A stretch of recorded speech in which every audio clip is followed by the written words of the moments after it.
ओम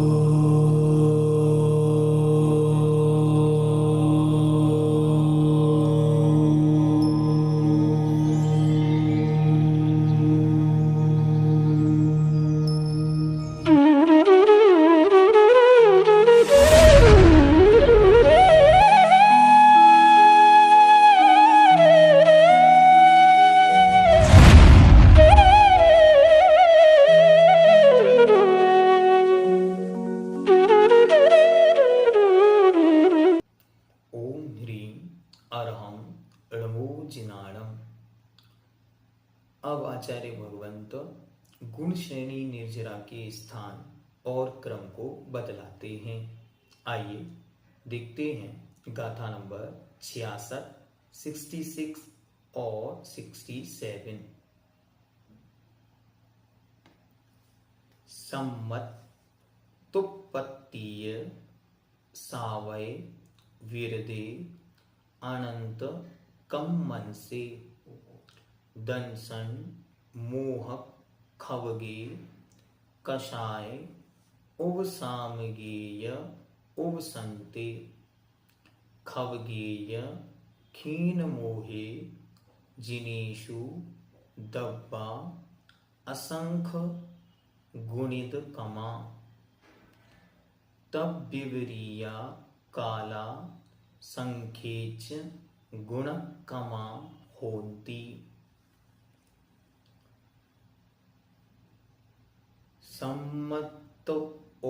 सम्मतोपत्तीय सावै विरदे अनंतकं मनसे दंशन मोह खवगे कषाय उवशामगेय उवसन्ते खवगेय खीन मोहे जिनेषु दब्बा असंख गुणित कमा तब विवरिया काला संखे जिगुण कमा होती। अब निर्जरा के स्थान बतलाते हैं। आपको याद हो तत्वार्थ सूत्र अध्याय नंबर 9 सूत्र नंबर 45 में आचार्य भगवंत ने इसी को सूत्र के माध्यम से कहा है और उसे ही पूज्यवर ने यहाँ पर गाथा के माध्यम से रखा। तो सबसे पहले कहते हैं सम्मतोपत्तीय अर्थात सम्यक्त की उत्पत्ति। सम्यक्त उत्पत्ति अर्थात सम्यक्त की उत्पत्ति के समय जब कोई सातिशय मिथ्या दृष्टि सम्यक दर्शन की प्राप्ति के सम्मुख होता है तब उस जीव के असंख्यात गुण श्रेणी निर्जरा होती है। लेकिन वो होती कैसी है? वो होती है केवल उन्हीं करण परिणामों के समय, मतलब सम्यक्त की उत्पत्ति के समय, पूरे जीवन काल पर्यंत नहीं होती। दूसरे नंबर पे कहते हैं सावय। सावय मतलब होता है श्रावक। हाँ, ध्यान से शब्द याद रखना, महत्वपूर्ण है। फिर विरदे। विरदे मतलब विरत। विरत मतलब मुनि महाराज। यहां श्रावक का अर्थ है जो व्रती श्रावक है, ठीक है, पंचम गुण स्थान वर्ती। फिर अगले कहते हैं अनंत कम मन से, अर्थात अनंतानुबंधी कर्म का विसंयोजना करने वाला। फिर आगे कहते हैं दंसन मोह खवगे, दर्शन मोहिनी का क्षय करने वाला। फिर कसाय उपसामगेय, कषायों का उपशम करने वाले 8वें 9वें 10वें गुण स्थानवर्ती जीव। फिर इसके बाद क्या कहते हैं उपसंते मतलब 11वें गुण स्थान वाले। फिर इसके बाद खवगेय खीन मोहे, तो खवगे मतलब कषायों का छपन करने वाले, मतलब छपक श्रेणी चढ़ने वाले 8वें 9वें 10वें गुण स्थान वाले जीव। फिर खीन मोहे अर्थात 12वें गुण स्थान वाले। फिर इसके बाद जिनेषु, जिनेषु अर्थात सयोग केवली और अयोग केवली, दोनों प्रकार के जिन इन 11 स्थानों में दब्बा असंख्य गुणित कम, द्रव्य की अपेक्षा कर्मों की निर्जरा क्रम से असंख्यात गुणी अधिक अधिक होती है।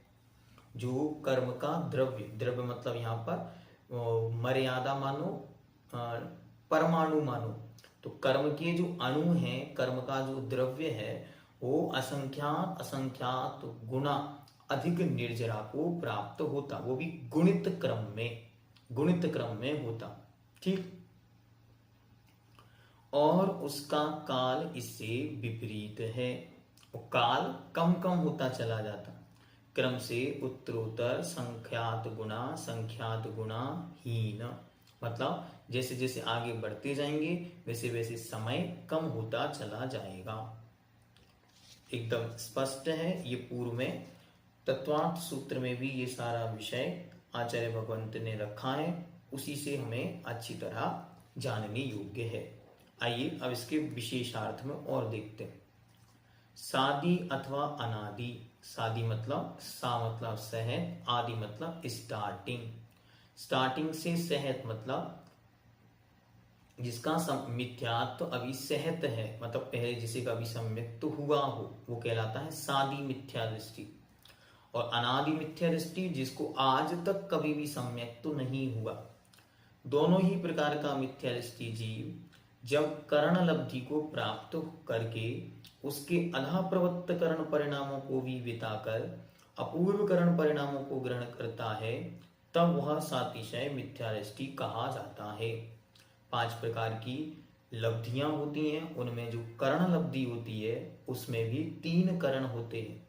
उन 3 करणों को करते समय वह सातिशय मिथ्या दृष्टि कहलाता है, अर्थात अब नियम से वह सम्यक्त को प्राप्त करेगा, सम्यक्त के सम्मुख मिथ्या दृष्टि।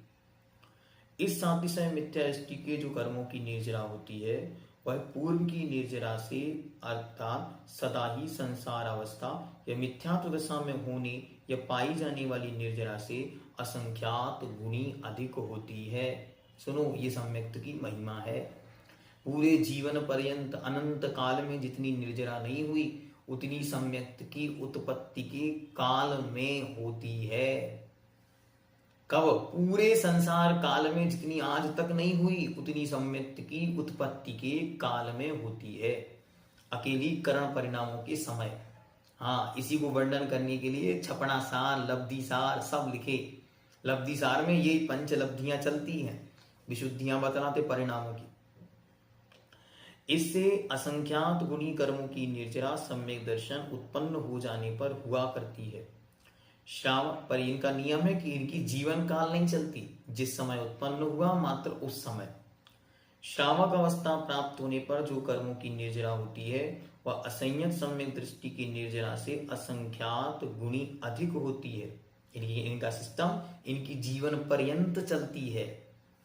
इसी प्रकार विरत आदि स्थानों में भी उत्तरोत्तर क्रम से असंख्यात गुणी अधिक अधिक कर्मों की निर्जरा हुआ करती है, तथा इस निर्जरा का काल उत्तरोत्तर संख्यात गुणा हीन होता गया है।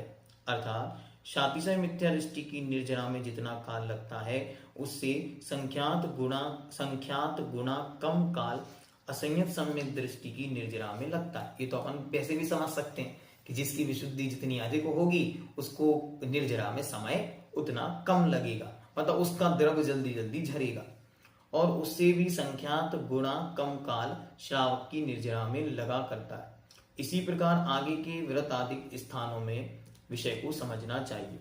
अर्थात उत्तरोत्तर संख्यात गुणी हीन समय में ही उत्तरोत्तर परिणाम विशुद्धि की अधिकता होते जाने के कारण कर्मों की निर्जरा असंख्यात गुणी अधिक अधिक होती जाती। जैसे जैसे विशुद्धि बढ़ेगी वैसी वैसी निर्जरा बढ़ती चली जाएगी।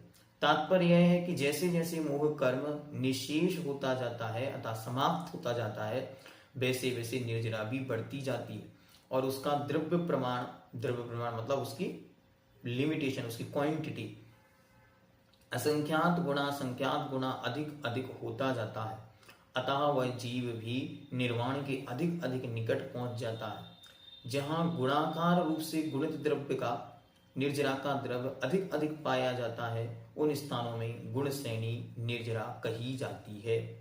टीकाकार ने यहाँ पर गुण श्रेणी निर्जरा की 11 स्थान बतलाए हैं, परंतु प्रकृत में दोनों गाथाओं में 10 स्थानों के नामों का ही उल्लेख किया है।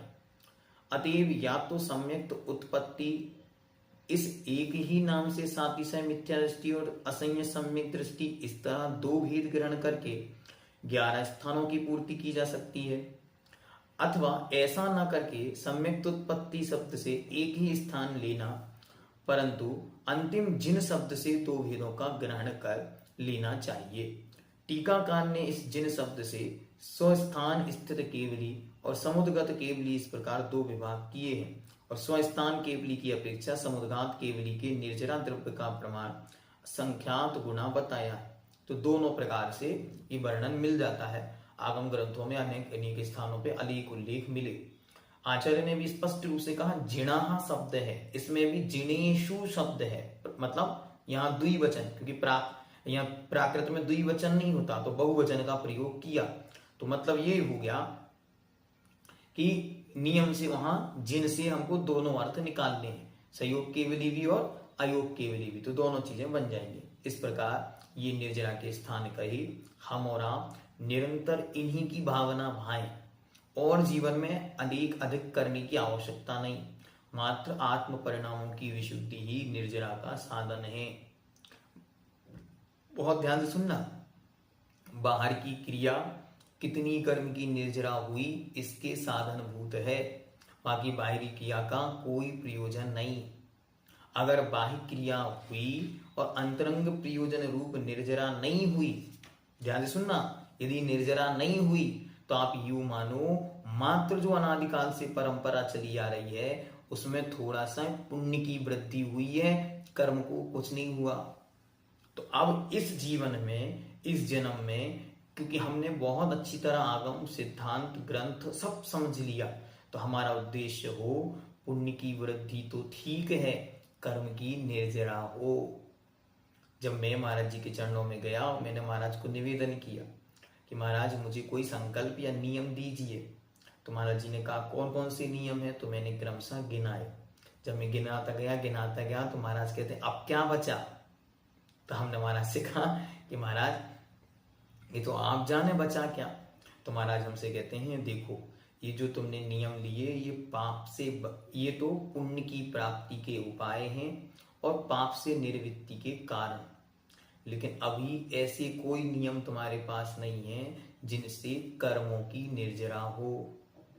अब वो नियम लेने हैं जिनसे पाप छूटे और कर्म की निर्जरा हो। तो मैंने कहा ऐसा कौन सा नियम होता, हमें तो पता नहीं।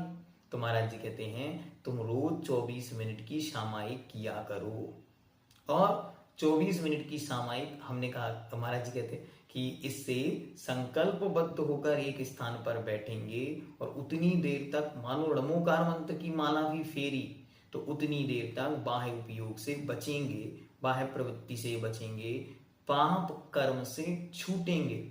बाह्य में हम जिनेंद्र भगवान की पूजन करें, अभिषेक करें, स्तुति पढ़ें, स्तोत्र पढ़ें, अन्य अन्य चीजों से करते हुए आए तो पुण्य तो बढ़ा, लेकिन पाप कहाँ घटा। तो जो पहले से संचित पाप है वो कैसे कम हो इसकी ओर बढ़ना, यही व्रतियों का लक्ष्य है, यही जिन शासन की महिमा है। वरना पुण्य तो कोई भी सातिशय मिथ्या दृष्टि भी सामान्य से शांत परिणामों के साथ जीवन भर बैठकर पुण्य कमा सकता, उसका पुण्य भी पुण्य है, वो संसार के भोग देता, स्वर्गों के सुख देता, अरे ऊपर नवग्रह तक के सुख उसको मिल सकते हैं, लेकिन वो मोक्ष नहीं जाता। मोक्ष कौन जाता है, जो कर्मों की निर्जरा करने वाला होता। वो निर्जरा कहाँ शुरू होती, सम्यक्त की प्राप्ति के साथ। इसलिए बार बार इसका चिंतन किया करो, बार बार ये विचार किया करो, ये 10 लक्षण महापर्व बस निर्जरा का साधन हो। देखो हर भक्ति में, हर स्वाध्याय में पहले भक्ति की जाती, और भक्ति के प्रारंभ में क्या कहा जाता, आज पौर्वाणिक देव वंदना वेलायाम पूर्वाचार अनुक्रमेण सकल कर्म क्षयार्थम। एक ही मूल मंत्र है आगम का, कर सकल कर्म क्षयार्थम, बस। और कोई उद्देश्य नहीं, परीक्षा साफल्यार्थम नहीं है कि अथ जीव कांड स्वाध्याय क्रियते, किसके लिए? परीक्षा साफल्यार्थम नहीं, ऐसे नहीं। अच्छी तरह उन्होंने उद्देश्य दिया, लक्ष्य दिया और आपको साधन दिया, सकल कर्म क्षयार्थम। बार बार सुबह के अभिषेक में, पूजन में, स्वाध्याय में, भक्तियों में, पाठों में, सब में ये प्रयोग आपको करना कि सकल कर्म क्षयार्थम, बस यही उद्देश्य। भगवान कुंद देव ने तो इससे ऊपर बढ़ के बात कही। जब वो बात पढ़ते हैं तो आत्मा अंदर से कांप जाती कि हम लोग अनंत काल से यहाँ क्यों हैं। तो कहते हैं धम्मम भोग निमित्तम न तु कम क्षय निमित्तम। अरे धर्म तो किया, रोचे दिए, फांसे दिए, और शब्दों का प्रयोग करके कह रहे हैं वो धर्म को रुचता है। धर्म, हाँ, अंतर से धर्म करता है, बार बार से नहीं, खूब रुचता है धर्म। और उस धर्म को करते करते आनंद मनाता है, उत्साह में डूबता है। लेकिन सब कुछ क्या है? धम्मम भोग निमित्तम। वो धर्म तो मेरे भोगों का निमित्त है।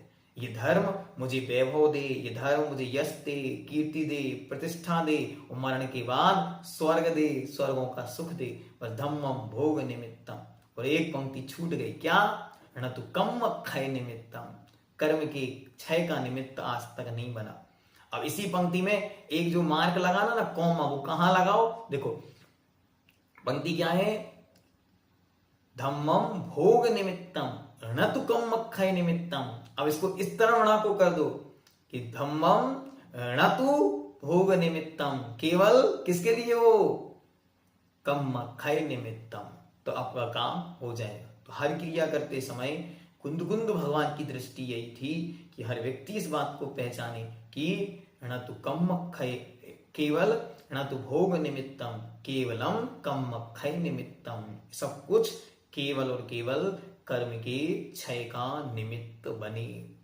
तो स्वाध्याय करते समय यही विशुद्धि बढ़ाया करें, यही भावना भाया करें कि ये स्वाध्याय पद और प्रतिष्ठा के लिए नहीं, ये प्रतिष्ठा के लिए नहीं, ये पब्लिसिटी के लिए नहीं, ये जगत को बताने और दिखाने के लिए नहीं, ये परीक्षा और उसमें प्राप्ति के अंकों के लिए नहीं, ये तो आत्म विशुद्धि और कम्मक्षय निमित्तम। बस इस गाथा को रोज रटा करो, कहना धम्मम न तो भोग निमित्तम, केवल कम्मक्षय निमित्तम। एकमात्र उद्देश्य बन जाए, बहुत आनंद आएगा जब आपको ये उद्देश्य सामने आए। तो आपको अच्छी तरह संस्मरण भी याद रखो कि महाराज के पास जाते तो नई नई बातें मिलती। आप भी जब महाराज के पास जाओ तो नई नई बातें सीख के आया करो, नई नई बातें सुनकर आया करो, पूछा करो। एक बार महाराज कह रहे थे, देखो आप वैराग्य भावना पढ़ते हो तो वैराग्य भावना में क्या पूछते कि वह मुनिराज के चरणों में गए, चरणों में डिठी दीनी, चरणों में दृष्टि देकर और वहां पर बैठ गए और फिर हाथ जोड़कर विनय करते कि हे भगवान, मुझे मेरी आत्मा के कल्याण का उपदेश दो। तो आप कभी गए किसी महाराज के पास और कहा महाराज आत्मा के कल्याण का उपदेश दो, तो आप जाओ और अपनी आत्मा के कल्याण का उपदेश पाओ। जयतु जिन शासनम।